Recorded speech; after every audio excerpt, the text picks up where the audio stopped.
2 years ago, may findings akong hernia din. Dapat o-operahan na ako 2 days before my operation. Tumakas ako sa Chinese Gen, hindi ako nagtuloy. Buti na lang, itong panty liner na to, blessings talaga siya. Kasi siya yung nag-start na symptoms ko na mag-discharge ako ng yellowish at iba ang smell. Then talagang may pain ako. At biruin nyo, November 1, I can't even bend my knees like that. Talagang yung grabing pain. So nag-start ako noon, November 6, tumakbo na ako sa doctor. Ito na po yun.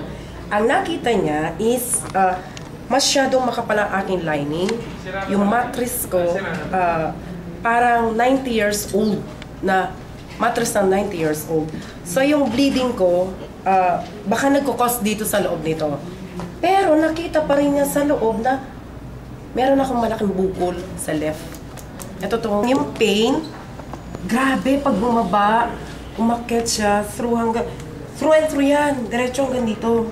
Then nakita din sa kanan ko, meron din ako cyst, yan. So eto, nung 29, naka 2 weeks na akong gamit ng panty liner natin kasi hindi ko siya hininayang na gamitin. Teka, parang may gustong lumabas. Tapos pumunta ako ng CR. Nung makita ko, biglang, plop, gumano. Sabi ko, teka, ano yun? Baka matris kayong lumabas. Pagtingin, shit, sabi ko, yung sa inodoro namin, yung niya, bowl ng ganyan. Tapos, kaya lang, ang hindi ako natakot at paglabas, ang gaan. Tapos, teka, ba't nawala yung headache ko? Di balik ako ulit, pinanood ko si Trillanes, ganyan. Ayan na naman, gano'n. Kambal yata yan, sabi niya. Tapos, pagbalik ko, another pluk. Kaya lang, here's another one. Sabi ko, naku, ayoko na yata. Baka mamaya matris ko na talaga yung lalabas. Inangat ko ng brush. Inangat ko siya ng brush. Pagtingin, yak, mama, negra, sabi niya. Kasi talaga ay yung buong buo. Pwede ng disposable, gano'n. Hindi siya makalag. Tapos meron siyang maliliit ng kula-kulani. Ito yun, sinave ko lang siya sa alcohol. Ang size nito, ganito siya talaga pag nilagay mo sa nasa garapon po ito. Kanina, enjoy lang akong dali yung garapon sa school. Parang inaano ko yung mga kasama ko na, tingnan nyo, sabi ko, ito yung tawag dito? Lumabas. O yung lumabas sa akin through the negative anion. Hi!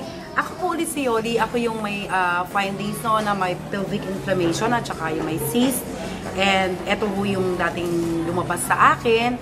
And now, after 1 month na gumamit ako at talagang masasabi nating bumuti yung kalagayan ko rito sa ating Winalite negative anion strip. Ngayon po, nung bumalik ako sa doctor, ay clear po siya. As of now, kailangan bumalik ako after 6 months. Para ma-test ulit dahil sa ngayon ay clear po lahat yung aking findings.